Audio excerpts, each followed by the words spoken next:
This is At Risk Radio. Welcome to At Risk Radio. At Risk Radio is a show where we talk about leadership in the church at risk. My name is Mark Stafford, and I'm the host of the show. I'm here with David Witt. He's the CEO of SOM International. And with Chad Bullard, he's the CEO of China Aid. Now, David, we've had some really great guests on the show lately. And Chad, I'm so excited that you're here. David, tell us a little bit about how you came to know Chad and the work that he's doing over at China Aid. Well, really, the connection with Chad first connects with Bob Fu, who's the founder and really the voice for China Aid. And he, back to the early 2000s, when I was a voice of the martyrs of those days. And I mean, Bob is just an amazing individual, which I know Chad will speak so highly of. They work right together. And so Bob just inspired me through the years of all that he's done. He was at Tiananmen Square. He's suffered persecution. He had to flee. He's one of the most wanted in China because he's exposed to human rights abuses. And he served the persecuted church in China like no one I know. And so I love China Aid, Bob Fu, and then through RLP, Religious Liberties Partners, who we are associated in that organization to serve the persecuted church ultimately, and those who are suffering from not having freedom of belief, that Chad and I were able to get to know each other this last conference. And I heard some of the stories that's happening that I'm just looking forward to what God's put upon Chad's heart, how the persecution, the government, what man's doing, but what's even more glorious, Mark, is what God is doing, providing through His people, His church in China. So I'm excited to have Chad. So Chad, welcome, brother, and I want you to just introduce yourself, and then go ahead and we'd love to hear your spiritual story of your own personal leadership of really Christ calling in your life to the persecuted church and ultimately to serving in leadership with China Aid. Absolutely. Thank you so much, David. Mark, thanks so much for just having me on.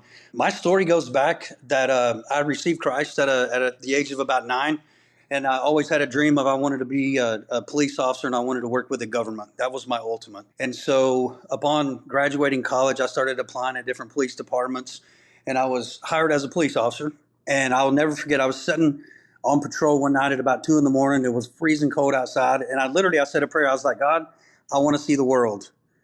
And about 6 months later, 9/11 happened. So I applied to be an Air Marshal, and I was on my way to Philadelphia, and then I was hired as an Air Marshal. So that's kind of where it all started. So my background is in federal law enforcement. I was with Homeland Security there in Washington, D.C., and also in Dallas, working on the terrorism task force with the FBI. Yeah. So tell us a little bit about how you then got connected with China Aid. It's a very unique ministry. Yes. So I was a police officer and a federal law enforcement officer for about, I guess, going on about 15 years. And I got promoted. I was a GS-14 at that point.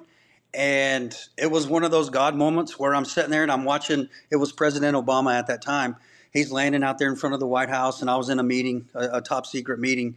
And literally the Lord spoke to me. He said, Chad, I've given you everything that you've ever asked for. Now it's time to work for me.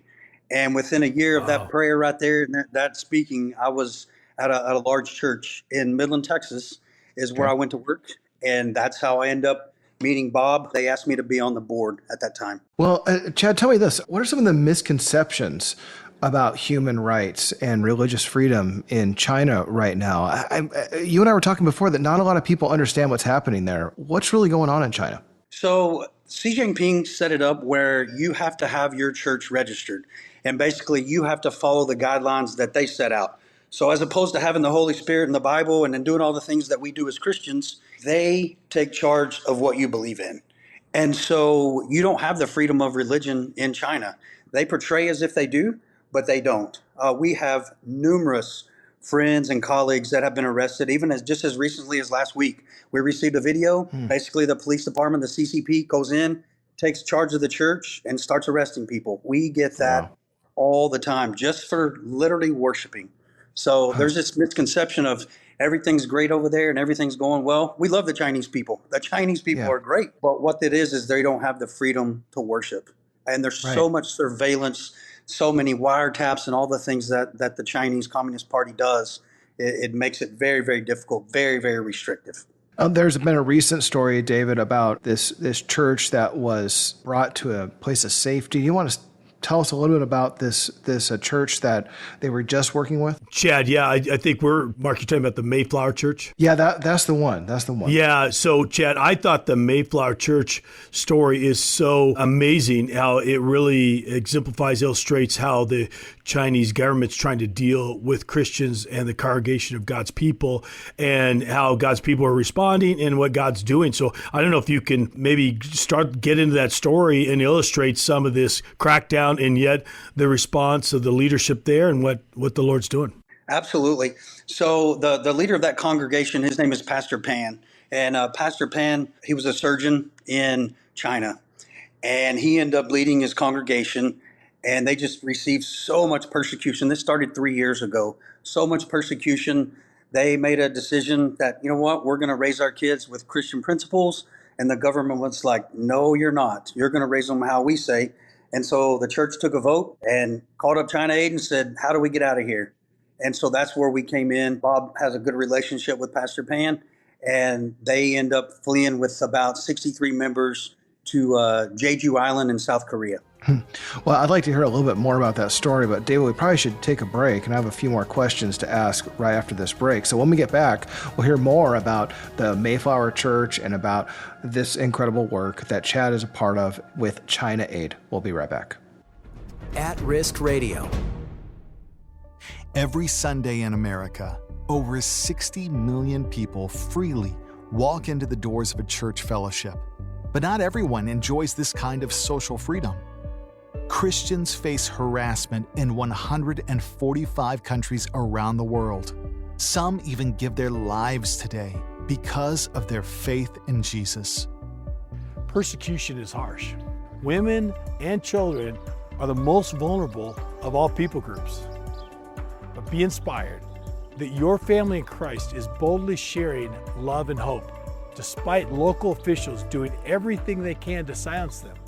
In fact, let me assure you that our prayers today bring them comfort and love. Thank you for standing with our persecuted family. To stay informed and to help assist, go to spiritofmartyrdom.com. Welcome back to At Risk Radio. I'm online with David Witt. David Witt is the CEO of SOM International. Also online with Chad Bullard. He's the CEO of China Aid.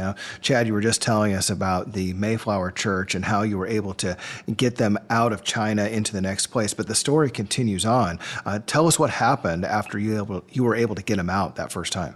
Yeah, so we were able to get them basically to a refuge there in Jeju Island in South Korea. But the pressure just over time between the Chinese and the South Korean government.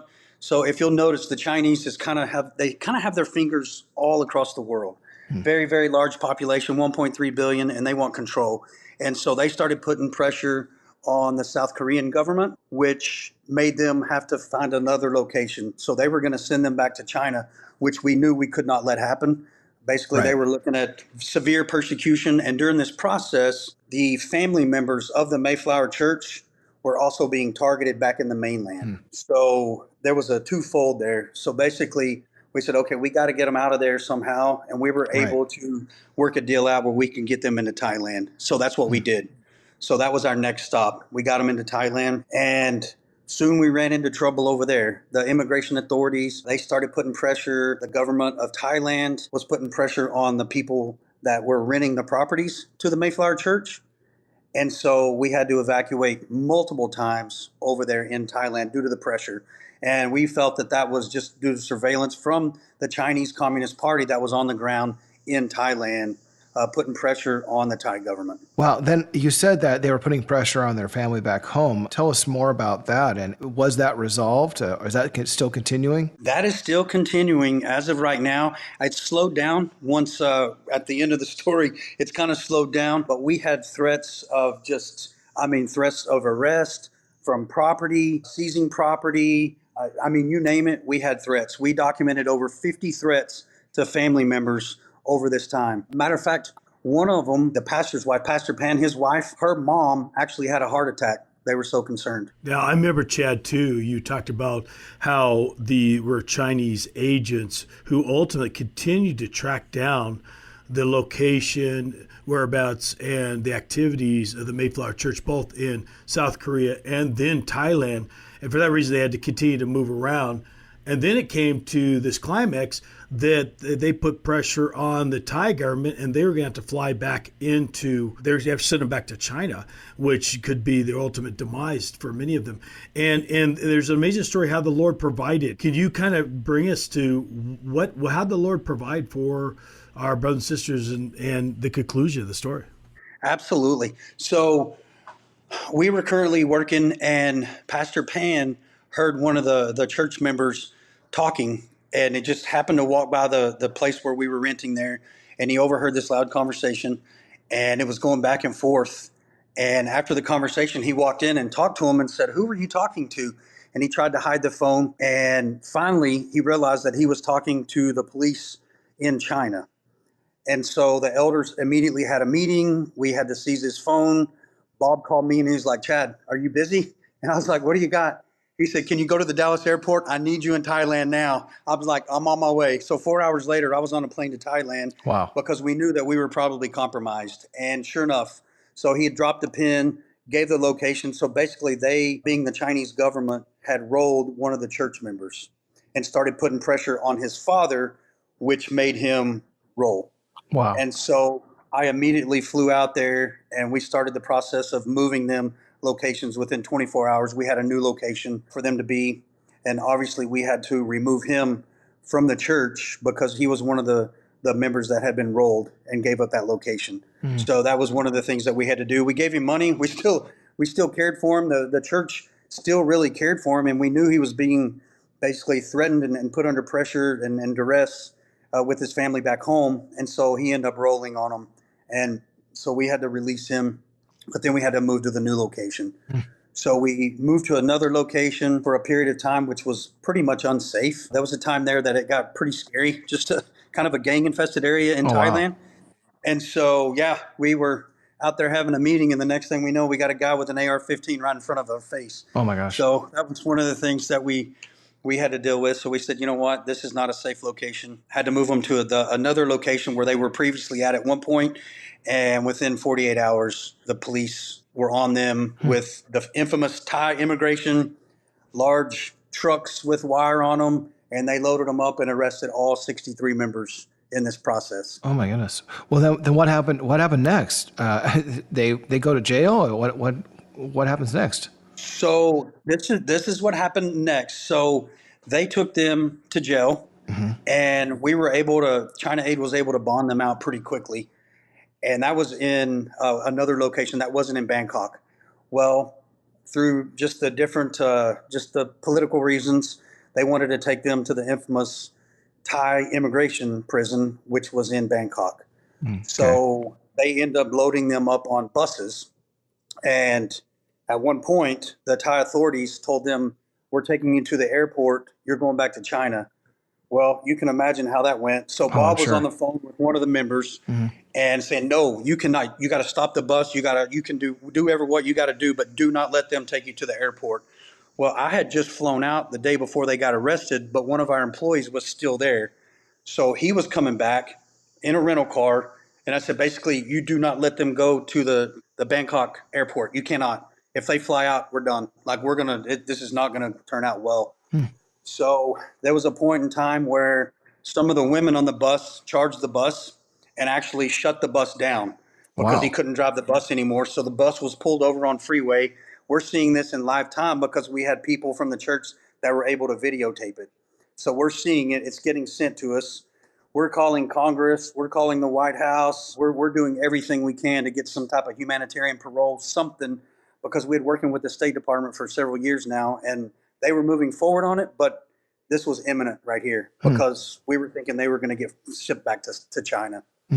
So they end up putting them in the Thai prison, which gave us a little bit of time to, okay, let's regroup. Let's figure out our next steps.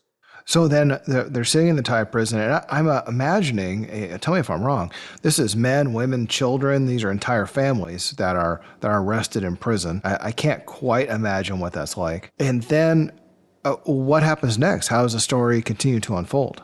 So what happens next is they split all the small children. They went with the mom into that prison. And then the men and some of the boys, 14, 15, 16, they went to the men prison. So they had split them up. And so we had employees there on the ground in Thailand that would bring them food and do different things. And miraculously, we got a cell phone in there. So we had direct access inside the prison of actually what was going on. So we were in touch with Pastor Pan and in direct communication with him. And the beauty of having a cell phone is he could translate from Chinese into Thai, so he could communicate with other people that were in that prison. Chad, I think this is a great point, because we're going to do a second episode, so I want to bring people back so they can hear the conclusion of this, because so far what I've heard you talking about is a leadership on many levels. I mean, people in the State Department you're mentioning, your staff, the Chinese believers, all having to participate ultimately to come against the corruption and the Chinese government here, trying to control people's faith, freedom of even movement, freedom of belief and worship. And I mean, I hope people are hearing your heart, what's going on. Let's, Mark, let's go ahead and conclude here. And then we want to invite people back next week to hear the conclusion of really what happens now with the Mayflower Church. And then we're going to talk more about what's going on in China and how people could pray and be involved. Yeah, well, we want to equip you, encourage you to be a better leader in the kingdom of God. And that's why we invite you to be involved with those who are risking much for Jesus. You can start your involvement just by subscribing to our newsletter. Our newsletter comes out with stories about what's happening every month inside the persecuted church, and you can sign up for that at riskradio.com. Now, Chad, I know there are a number of different things that you guys produce. I saw that you put out a daily update. You put out some kind of print update. You also have prayer requests and Bibles into China. Tell us how people can get involved with China Aid. Yeah, absolutely. They can go to our website. It's just ChinaAid.org. ChinaAid.org. You can see the stuff that we're doing. We're always updating the website. We have a media team. We have a news team that both updates in the States and in China live time, basically what's going on within the last 24 hours. So we would love to have you be a part of that. Perfect. Hey, At Risk Radio and SOM International were funded by you. If you want to support SOM International, or by becoming a monthly donor, or by exchanging a donation for a book in our bookstore, you can visit the SOM bookstore at sombookstore.com, or you can become a monthly donor at spiritofmartyrdom.com. Well, hey, part 2 is coming up next week. So until next time, my name is Mark Stafford, and this has been At Risk Radio. You've been listening to At Risk Radio. For more, go to atriskradio.com. At Risk Radio is a production of SOM International.